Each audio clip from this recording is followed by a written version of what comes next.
Poster session. So we have one more session to go through today with 3 talks that I think will be very interesting. The first of those is Nick Friederichs from SABIC. Nick has a broad background in organic chemistry and reaction engineering, including some time spent at DSM Research. He joined SABIC in 2002 and currently holds the position of Chief Scientist. He's also the project coordinator for the implementation of high throughput technologies in the area of polyolefin catalysis. And I think that will be the basis of his talk today. Please welcome Nick. Okay. Can you hear me in the back? Oh, yeah. Thank Grant for this introduction. I hope that you would pronounce this title for me because I realize that's the longest title of all the symposium. Yeah. But anyway, what I would tell you a little bit about is a collaborative project that we did with the University of Naples. And it is related to the combination of the software called QSAR in combination with high throughput experimentation for optimizing basically signal catalyst formulations. The company, it's a Saudi-based company, SABIC, and what I really like is that since September this year, they have defined this as their company slogan. Yeah? So chemistry that matters. Yeah? So as a chemist, I love this slogan, of course, but it also relates to the chemistry between people within the company and chemistry with the company and the customers and the vendors, of course. Yeah? So I like really the slogan. Yeah. A little bit about the outline of the talk, a little bit more about SABIC as a company, because I realized that as a petrochemical company, there are not that many over here in this audience. There's a lot of pharmaceutical guys over here. I give you an introduction in polypropylene and polypropylene catalysis. A little bit about QSAR, the software that we used, and then we go through the results and hopefully we come to some nice conclusions in the end. SABIC, the SABIC company in numbers. It's a pretty young company, so it was founded in 1976, making use of the ethane. So with the oil that was pumped up in Saudi Arabia, there was a lot of ethane that was just burned away. And then they realized they could use that as a source for ethylene, and from there on go to polyethylene. So we are within the 100 largest companies in the world. Impressive numbers with respect to assets and annual revenues, and over 33,000 employees. This is a picture of the building of the headquarters in Riyadh, Saudi Arabia. And they have a garden outside, and one of the few gardens in Saudi Arabia, I would guess, and they actually have some imported ducks over there in a small pond here, so probably the only ducks in Saudi Arabia too. Yeah. The story of the growth since 2000. The growth is based on acquisition, partnership, and organic growth. The first acquisition they had was the petrochemicals division of DSM. That was a Dutch company. That's also where my roots are. So that included the naphtha crackers, the polyethylene and polypropylene. In 2006, they acquired the petrochemical division of the petrochemical operations, I should say, of Huntsman in the UK. And in 2007, they acquired the plastic division of GE. The partnership they formed 2 years ago, they started the Tianjin with Sinopec as a joint venture. It's a petrochemical company. And the organic growth is mainly based in Saudi Arabia. Yeah? So these are the United, Yanzab, Shark, and Saudi Qayan. That's just the expansion of the petrochemical sites over there. A little bit about more numbers. We produce a lot of things, and so what we produce, this y-axis is just the production in a million of tons of product, yeah? So not specified in any products. Yeah? And here you see the impressive growth of the company. Yeah? So it has multiplied by 6 in the last 20 years, and we are now close to 70 million tons of product each year. And on the right-hand side, you see a little bit of the breakdown, how the company, what we produce. We produce fertilizers as well as some metals. The innovative plastics over here, they are the part that was taken over by the GE Plastics. A lot of chemicals that they produce, among them also, for instance, ethylene and propylene that we use as a feedstock to make the polymers. And over here are the polymers, 11 million tons each year. We have quite some research centers all over the world, 12 in total, including Saudi Arabia, the Netherlands, where I'm from, Spain, the US, for instance, Mount Vernon and Houston, South Korea and India, Bangalore and Baroda, application centers, and one corporate and research and innovation center in Saudi Arabia. That was the famous QSAR Institute. And near the QSAR Institute in Jeddah, in Saudi Arabia, SABIC has a corporate research institute. We are setting up over there, and we are aiming at 150 scientists to be employed over there. This is where my roots are. This is a picture of Europe, for those who wouldn't recognize it. And there's a small dark spot, and that is the Netherlands over here. And this is quite a weird picture, because normally there are clouds covering Netherlands. There's always some rain, I would say. Yeah. This is the petrochemical side. This is the European headquarters, and this is the research facilities. And we are based in Geleen in the Netherlands. The research that we do is related to naphtha cracking and the chemicals derived therefrom. We do a lot of polymer research, and that goes in the area of reaction engineering, technology development, material science, as well as the chemistry and catalysis. The polyolefins that we focus on in Geleen is on the LDPE, HTP, and polypropylene. And polypropylene is the main topic of my talk. A little bit about the, again, a lot of numbers, yeah, but it is the last one, I hope. So the historical growth, the global capacity of polyethylene and polypropylene, these are huge amounts of products. So polypropylene currently is at 65 million tons each year in plastics, and polyethylene is close to 100 million tons. So these are huge numbers. So a little bit about the technology that we use to produce a simple, let me call it, a simple isotactic polypropylene, a homopolymer. This is actually a picture of our crackers. One of the olefin crackers, one of the naphtha crackers that we have in Geleen. From this cracker we get a feedstock, that is propylene as a monomer, and hydrogen that we use as a chain stopper to regulate the length of the polymer chain. And we feed that to our gas phase reactor over here. Together with that, we feed a catalyst. The catalyst is one of the most predominant catalysts that is used today. It's based on magnesium chloride as a support, titanium tetrachloride as a precursor for the active species, and there's a Lewis base in it that we call the internal donor. And this is a solid catalyst. Together with that, we add an aluminum alkyl, typically aluminum triethyl, and then another Lewis base that we call the external donor, which typically is a silane. So those three are combined and fed to the reactor, and then hopefully, if you do all things well, you have the polypropylene. Over here already you can change different recipes. For instance, the hydrogen over propylene ratio you can vary, and with that dictates the length of the polymer chain that you are going to produce. You can play around with the ratios of the aluminum alkyl to the catalyst, or with the external donor to the aluminum alkyl. All these ratios, they influence the polypropylene quality. And in the reactor, of course, you can play around with the monomer concentration, which is the pressure, temperature, residence time, for instance, and in a continuous scale, also residence time distribution. These plants, currently modern plants, they typically produce approximately 50 tons an hour of polypropylene. So that is coming close to 3 tank cars per hour, day in, day out. So I always think it's very impressive, those numbers. Yeah? So just to get rid of the 3 tank cars per hour on polypropylene pellets, that's quite impressive.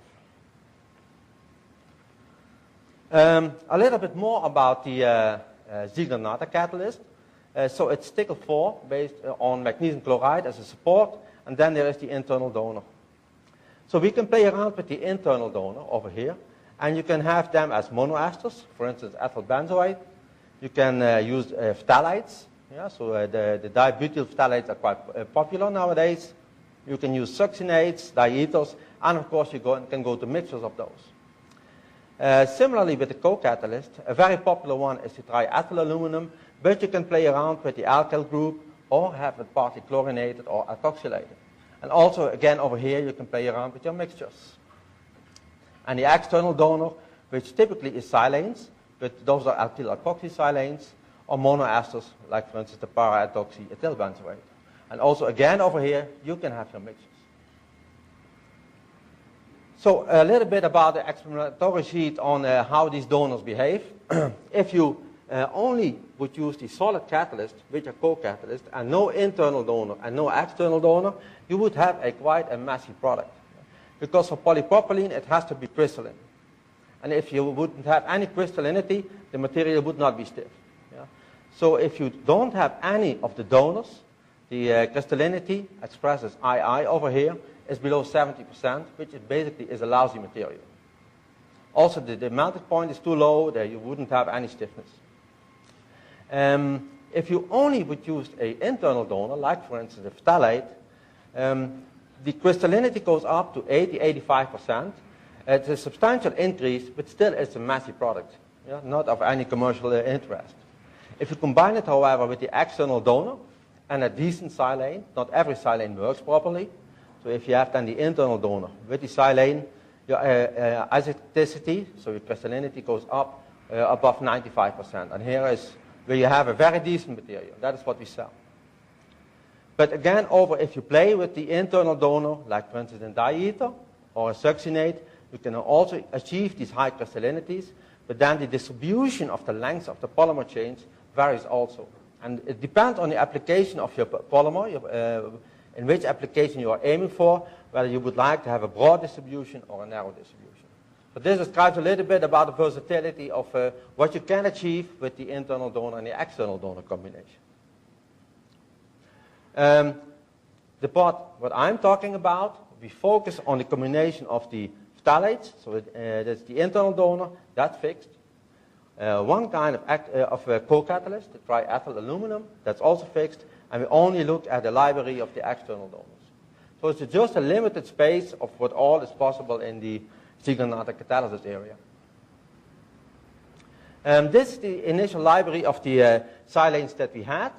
The scope was limited to 80 of the alkyl alkoxysilanes. For example, the disaccharpentyl methoxysilane, or this one is also a very popular one, and 74 more. So we limited ourselves to the methoxy and ethoxysilanes. Dimethoxy, trimethoxy, diethoxy, and triethoxy. If you look at the variation that is possible within this grape, you could also have over 300 silanes possible already when you limit your alkyl size to 6 carbon atoms.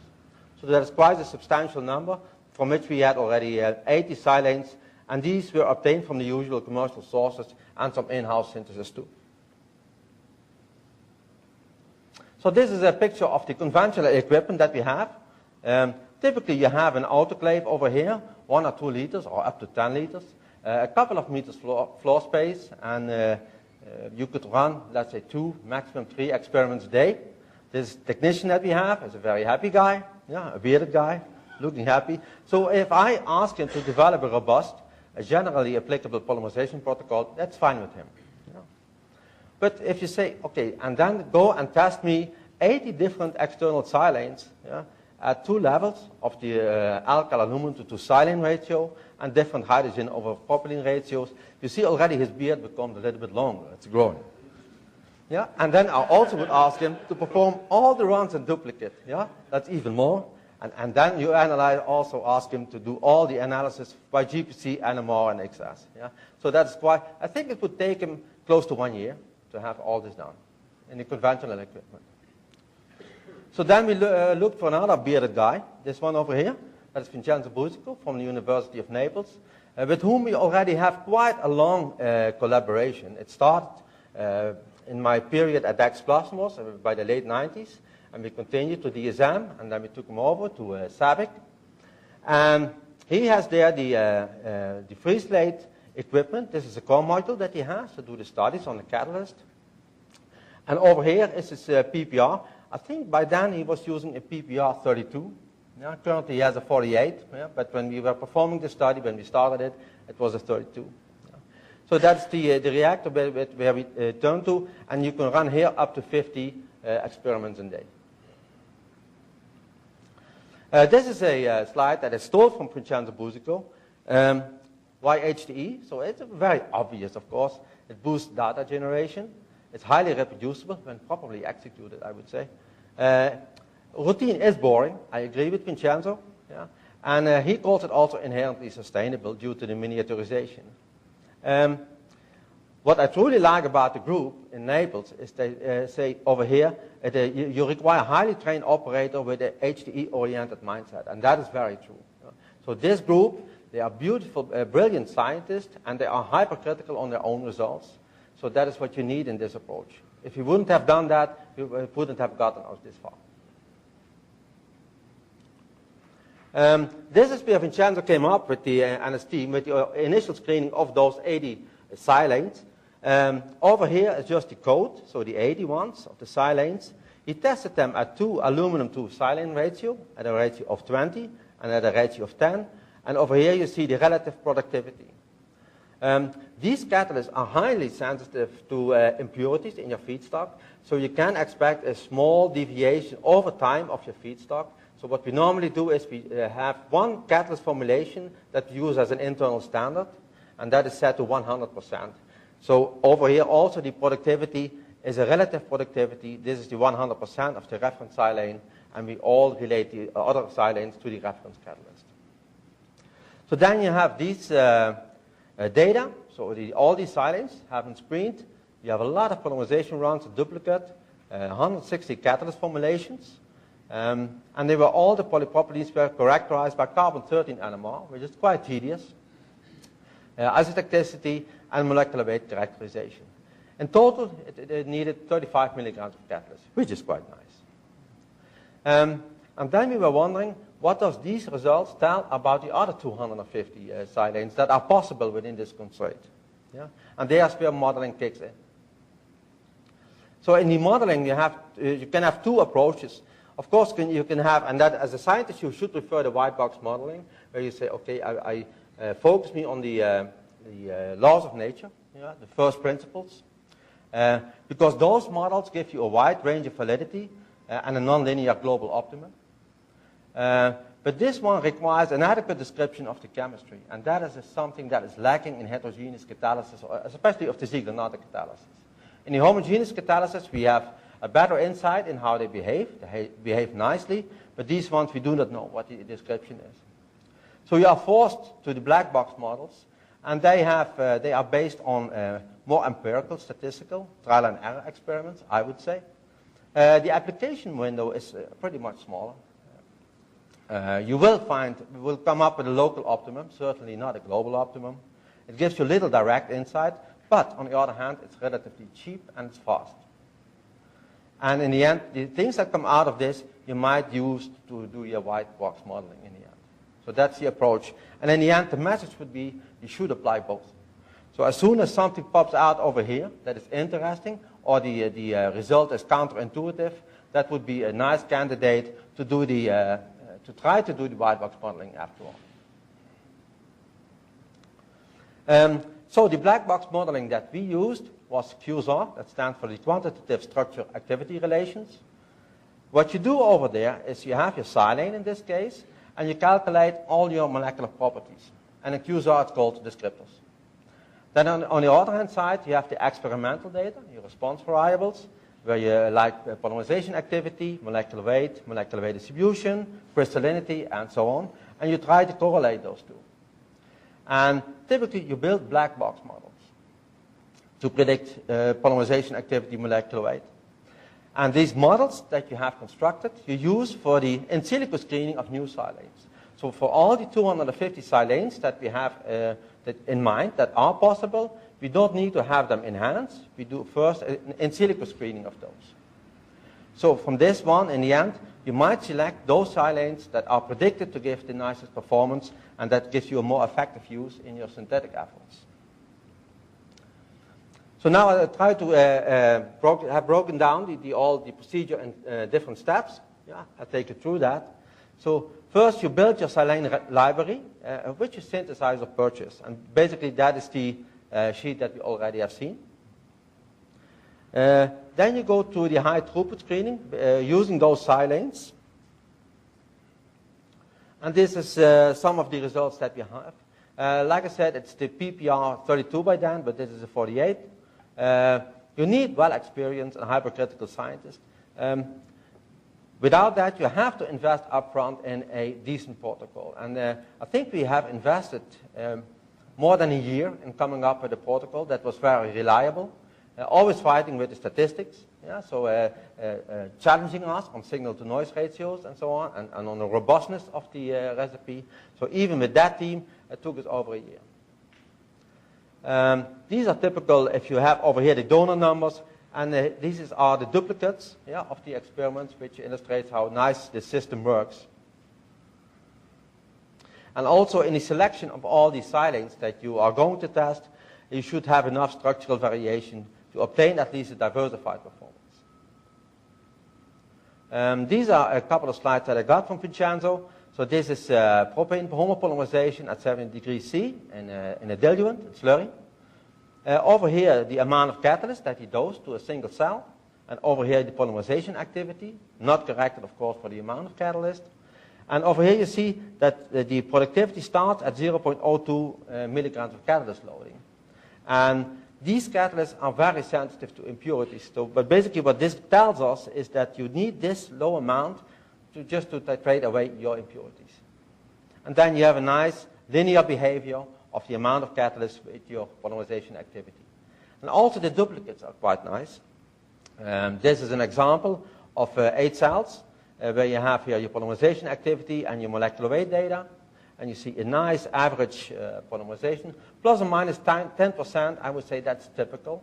If we look at the conventional equipment, we can come close to 5% within a run of experiments. But if you go over time, from month to month, 10% is a typical number, I would say.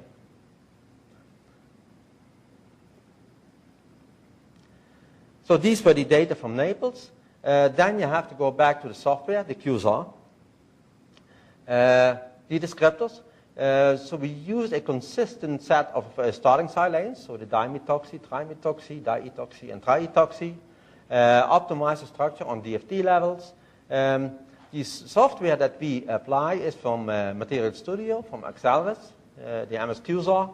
And this software automatically generates these descriptors. So over 100 you get automatically from the software. And the nice thing about this software is also that it allows you to do some manual additions on descriptors and some modification of these descriptors. What we decided is if you do the structure of the DFT optimization of the silane structure, of course it can have very different conformations. And also there are quite some descriptors over there that are depending on the conformation of the silane that you put in. But as we don't know how the silane, it will coordinate to the catalyst surface, and we do not know what the geometry is on that surface, to us it didn't make any sense to do the conformation optimization of the silane. So we left out all the descriptors that were significantly depending on the silane conformation. Some typical descriptors that we have used. Very blunt and simple ones, like for instance fragment count descriptors, the number of isopropyl groups. Spatial descriptors, simple things like molecular volume or surface area. Atomic descriptors, total number of atoms, often quite simple descriptors. Yeah? There's also a set what is called use descriptors, which are a little bit conformation depending, but not very much. And that is, for instance, solvent accessible surface area and charge distribution on that area. Other descriptors are, for instance, also topological descriptors. This is over here, it's calculated for the diisopropyl dimethoxysilane. If you have these structures, you have the central silane you call 1, and then you extend this 2, 3, 4, 5, and you have this matrix, topological matrix, and then you convert it to a number. Every silane will have a different number over here. And whether or not it contains relevant information, and that's the key point of this one, you are looking at black box modeling. It's not a white box modeling, it's black box. After this one, you have then the software, so you have your descriptors, you have here your experimental data, you collect those, you have your raw data, so if you run duplicates or triplicates, you have to use the raw data so that the statisticians know what the signal-to-noise ratio is and the reproducibility. And then you do the univariate analysis. For instance, here it comes to signal-to-noise ratio. Bivariate analysis, where you look for possible correlations between one single experimental results and one descriptor. You will not find those, especially not in these ones. And here the real stuff is the multivariate analysis, where you look at many variables. In a mathematical sense is that you have on this column, you have your experimental data, like activity, and molecular weight data, crystallinity, stereoregularity of the polymer. And over here you have your descriptors. Yeah? These are the experimentatory variables. And here you do that for all the silanes that you have in your library. And then you are trying to find some correlations between those. So finding the predictive models. The most simple one would be a simple linear regression, which is hard to find, I can tell you. The multiple linear regression, you will have quite some models over there. And also you can use quadratic terms. The biggest issue over here is the chance of overfitting. You will run into overfitting if you allow just the maximum numbers of descriptors over there. Over here you see the number of descriptors on the x-axis, and over here the adjusted R-squared. And the adjusted R-squared you can use to prevent overfitting. But as long as it increases, the adjusted R-squared, you should not run into troubles of overfitting. But this one would already allow up to 20 descriptors. And intuitively we said that's too much. So we picked models only between 5 and 15 descriptors. This is typically how a model could look like, for instance, for polymerization activity, which is I. And here you have, let's say, 11 descriptors, like, for instance, total molecular mass, methoxy, not alkyl, branching index, and information content. All these descriptors coming out already from the software of the QSAR, so you can correlate your polymerization activity to all these descriptors. Again, it's a black box approach. So over here then, are these statistically relevant models found? Yeah? And that is where you have to look for, because, and again there, if you can use different sets. So you look between the correlation of the experimental polymerization activity, for instance, and the predicted one, if you have a good correlation over there. So that's a simple R squared. What you could also do is, if of those 80 silanes that you have tested, build your models only on 70 that they use as a training set, and leave out 10 silanes to test your models. And that is how we did it. So of the 80 silanes that we had, 70 were used to build the models, and the 10 was the training set. So from there on, you get a good feeling if the models are statistically relevant. If you do not come up with that, so you have to go back to one of the early stages. However, if you have some statistically relevant models, with those models, you're going to predict the performance of the new silanes without having them enhanced, just the in silico screen. This is typically how it would look like. For every performance indicator, like for instance isotacticity or polymerization activity, you can come up, at least we did also, with 20 or 50 models, QSAR models. And what you then have over here, all the silanes, the in silico silanes, and you plot the predicted crystallinity, like this one, or the predicted polymerization activity at this one. And in general, you see that all the models are quite coherent over here, but also over here you see that quite some models deviate. So we have screened all the silanes in silico and calculated molecular properties, the descriptors. You use the QSAR models to predict the performance in the end. And in the end, you have to select silanes that you are going to synthesize then. And there is the input from the synthetic chemist is there mandatory, of course. And in the end, you have to see if the predicted performance is close to the performance that you observe. So out of the 250 possible structures, we asked the synthetic guys in India to come up with 40 silanes. And some of them were accessible, some less. And in the end, they came up with 16 silanes that we have synthesized, were selected and synthesized and tested subsequently in Naples. And here is the predicted polymerization activity, and over here the experimentally observed. The red line would be if it would be 100% the same. The blue dots is the observed, and in general is a little bit lower. but it came out that there was a small tweaking of the polymerization protocol, yeah? So and that caused this deviation from that. But in general, we were quite happy to see what came out of that. The QSAR models work pretty well for polymerization activity and also pretty well for molecular weight predictions. But we are struggling with crystallinity, for instance, or molecular weight distribution. We are not there yet. So some concluding remarks. We think at least the combination of QSAR and HTE can be a powerful tool in the discovery of new formulations for Ziegler-Natta catalyst. You need over there a multidisciplinary team of very critical scientists. Upfront investing in a robust, adequate testing protocol, that is very important. And like I said, it took us quite some time to come up with this protocol. We have tested these in first, all the 80 silanes, and afterwards we had to decide, we had to change the protocol again to come up with a new protocol because it was insufficient. And the QSAR requires an in-depth support from experts in statistics. They helped us at least to use the synthetic efforts in a more effective way. The high throughput was in this case an indispensable tool. We could have done this in the conventional equipment, and we had to go to Naples for this one. And although the QSAR is a black box approach, yeah, we are convinced that the outcome of this can be used as in the white box modeling. So some acknowledgements over here. This is Betty Cousins. She's located over here in Geleen. She did most of the QSAR stuff and the computational work. She was backed up with Peter Butzela, who is a full professor in Canada, Manitoba. This is Tom Hilligers.